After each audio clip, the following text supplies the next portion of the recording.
Hello दोस्तों, मैं हूं विनय और आज की इस वीडियो पे बात करने वाले हैं क्लास 10th के चैप्टर नंबर 2 यानी चैप्टर का नाम है अम्ल, क्षार एवं लवण। यानी कि हम इसके बहुत सारे एमसीक्यूज करने वाले हैं, तो वीडियो पूरा देखिएगा और चैनल में नए होंगे तो चैनल को सब्सक्राइब कर लीजिएगा। चलिए क्वेश्चन शुरू करते हैं। क्वेश्चन नंबर 1 कह रहा है लिटमस विलियन जो बैंगनी रंग का रंजक जो होता है वह किस पदार्थ का बना होता है। लिटमस विलियन का बैंगनी रंग का रंजक होता है वो किस पदार्थ का बना होता है। इसका ऑप्शन बोल रहा है, जैसे कि पहला ऑप्शन बोल रहा है कवक का, लीचेन का, जिम्नोस्पर्म का या इनमें से कोई नहीं।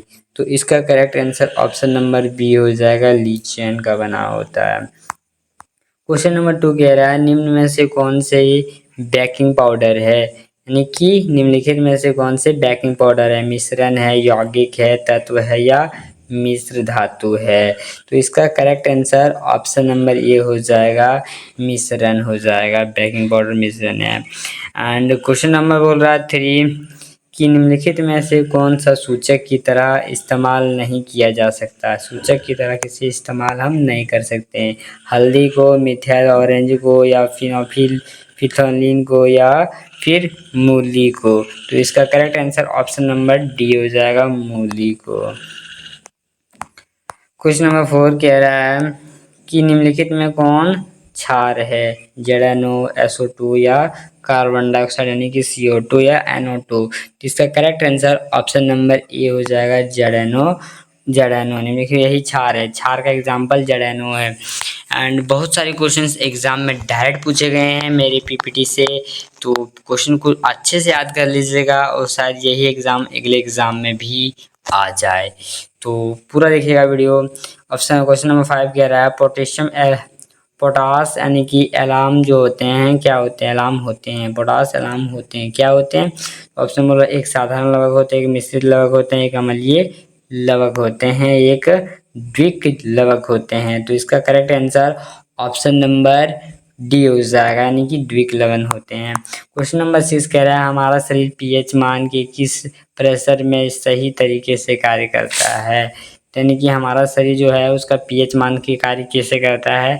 तो इसका ऑप्शन देखते हैं, जैसे कि 2 से 3 डिग्री, 2 से 3, 5 से 7 या तो 7 से लेके 7.80। जीरो को वैल्यू नहीं रहता, जीरो एंड 9.0 लिखा है। तो 9.0 को इसका वैल्यू नहीं रहता है, 9.5 होता है। तो इसका correct answer option number C हो जाएगा, यानी कि 7 से 7.8 होता है। क्वेश्चन नंबर 7 कह रहा है कि एक तनु का पीएच मान क्या होता है। एक तनु HCl का पीएच मान क्या होता है। 6 होता है, 7 होता है, 8 होता है या 0 होता है। तो तनु का पीएच मान एकदम 0 होता है, जो कि ऑप्शन नंबर डी में दिया गया है। क्वेश्चन नंबर 8 कह रहा है निम्नलिखित में से सबसे प्रबल लवक कौन है। इस 4 ऑप्शन दिए गए हैं, इन चारों में से प्रबल लवण का निकालना है। NaCl होगा, CaCl2 होगा या BaSO4 होगा या फिर ऑप्शन 4 क्या कह रहा है LiCl होगा। तो इसका correct answer option number A हो जाएगा, NaCl। ये प्रबल लवण है, इसका एग्जाम्पल है। प्रबल लवण का एग्जाम्पल ये है, आपको याद रखना। इसको घुरा के क्वेश्चन पूछ सकता है कि NaCl क्या है, तो प्रबल लवक है। ऐसे भी क्वेश्चन पूछ सकता है एग्जाम में आपको। क्वेश्चन नंबर 9 कह रहा है कि बहते हुए रक्त को रोकने में उपयोगी यौगिक हैं। कौन सा उपयोगी यौगिक। हाँ, खून के सोडा, अंड नुस्खेदार या घवन सोडा या तो दवन सोडा या तो फिटकरी। खून को बहने से रोकने के लिए कौन सा किसका उपयोग कर सकते हैं हम। तो इसका करेक्ट आंसर फिटकरी हो जाएगा, जो कि ऑप्शन नंबर डी में दिख रहा है। क्वेश्चन नंबर 10 कह रहा है धातु के ऑक्साइड होते हैं कैसे होते हैं। धातु के ऑक्साइड कैसे होते हैं। अम्लीय होते हैं या क्षारीय होते हैं या लवण होते हैं या फिर इनमें से कोई नहीं होते हैं। तो इनमें से कोई नहीं तो हो नहीं सकता इसका आंसर। तो 10वां का इसका correct answer option number B हो जाएगा, यानी कि क्षारक होते हैं। क्वेश्चन नंबर 11 कह रहा है जल का पीएच मान कितना होता है। ये तो बच्चे को पता है, क्योंकि जिसने ही चैप्टर को पढ़ा है अच्छी तरह से उसे पता है कि जल का पीएच मान 7 होता है, यानी कि 7 होता है, जो कि ऑप्शन नंबर ए में लिखा गया है। क्वेश्चन नंबर 12 कह रहा है कि निम्न में से कौन सा बुझा हुआ चूना है, इनमें से कौन सा बुझा हुआ चूना है।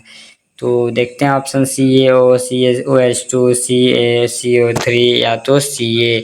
तो इसका correct answer option number B हो जाएगा। ये आपको रटना पड़ेगा क्योंकि ये वाला क्वेश्चन पिछले 3-4 साल से रिपीट होते आ रही है।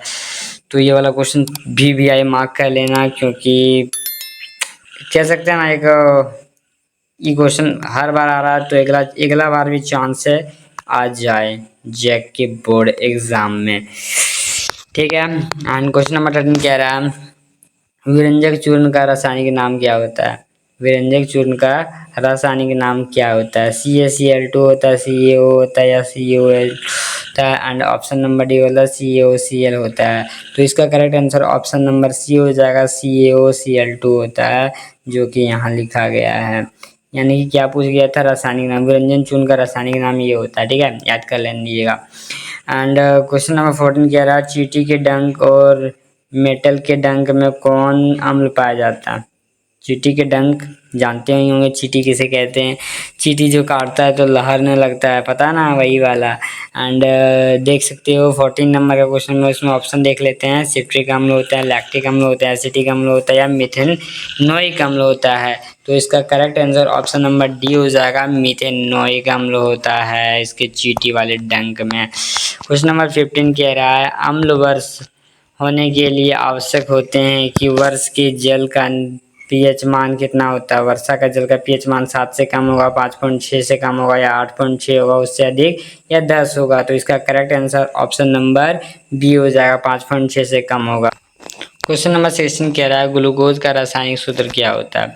ग्लूकोज का रासायनिक सूत्र ये तो आपको याद ही रखने पड़ेंगे, क्योंकि ये क्लास 6 स्टार्ट हो गया एक्चुअली, मगर हम मान के चलते हैं 8 क्लास से आपको जानना चाहिए। 8, 9, 10, 11, 12 ये तो काम आते ही रहेंगे। तो देखिए ग्लूकोज का सूत्र एक बार में आप याद कर लीजिएगा, ऑप्शन हम नहीं पढ़ते हैं। एंड डायरेक्ट आपको आंसर बता देते हैं, जो कि ऑप्शन नंबर बी में है, C6H12O6 होता है इसका। ये वाला आपको याद कर लेना है। ठीक है। क्वेश्चन नंबर 17 कह रहा है एसिटिक अम्ल का IUPAC नाम बता दो। एसिटिक अम्ल का IUPAC नाम बताना है हमें। एथेनोइक अम्ल हो सकता है, मिथेनोइक अम्ल हो सकता है, प्रोपेन हो सकता है, इनमें से कोई नहीं होगा। तो ये 17 नंबर का ये एथेनोइक अम्ल होता है। एसिटिक अम्ल का एग्जाम्पल मतलब कह सकते हैं IUPAC नाम, जो कि क्लास 11th का टॉपिक है, बहुत इंपॉर्टेंट टॉपिक है। क्लास 11th में डायरेक्ट यानी कि IUPAC पे बहुत सारे क्वेश्चन आते हैं। तो आप क्लास 11 पहुंचिएगा ना, तब देखिएगा IUPAC का क्या कमाल है। और इसका correct answer option number A हो जाएगा अभी फिलहाल। और क्वेश्चन नंबर 18 कह रहा है निम्नलिखित में से कौन सा आयन लाल लैक्टिस को नीला कर देता है। मतलब लाल रंग को नीला कौन करता है, ये पूछ रहा है हमें। तो OH करता है या H करता है या ClO या O2 करता है। तो इसका correct answer option number B हो जाएगा, यानी कि OH करता है। लाल को नीला करना OH करता है।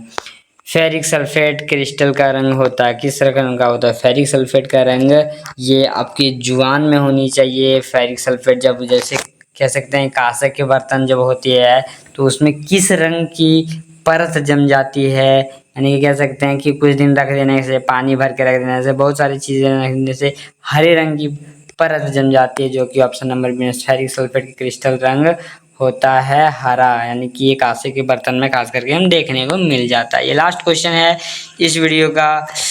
निम्नलिखित में से कौन एक अम्ल है।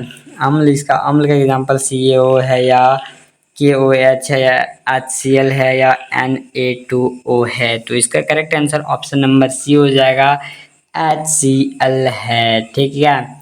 क्वेश्चन नंबर अम्ल का एग्जांपल, तो अम्ल में HCl एक फेमस एग्जांपल है जो आपको याद रखना पड़ेगा।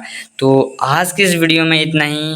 मगर वीडियो को एंड करने से पहले मैं बता दूं कि अगर वीडियो अच्छा लगे तो एक लाइक कर देना, और किसी तरह का डाउट हो तो कमेंट कर देना, और साथ ही साथ अपने क्लास के दोस्त या फिर कोचिंग के दोस्त या फिर स्कूल के फ्रेंड या स्कूल के दोस्त किसी के साथ शेयर कर देना वीडियो, क्योंकि उनके एग्ज़ाम में भी काम आ सके ये वीडियो।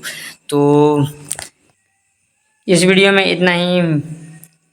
मिलते हैं किसी और वीडियो में, किसी नए टॉपिक के साथ, किसी और चैप्टर के साथ, किसी और सब्जेक्ट में, किसी और क्लास के साथ, इसी चैनल पे। तब तक के लिए बने रहें यूट्यूब चैनल अपना स्टडी के साथ। Thanks for watching. Peace.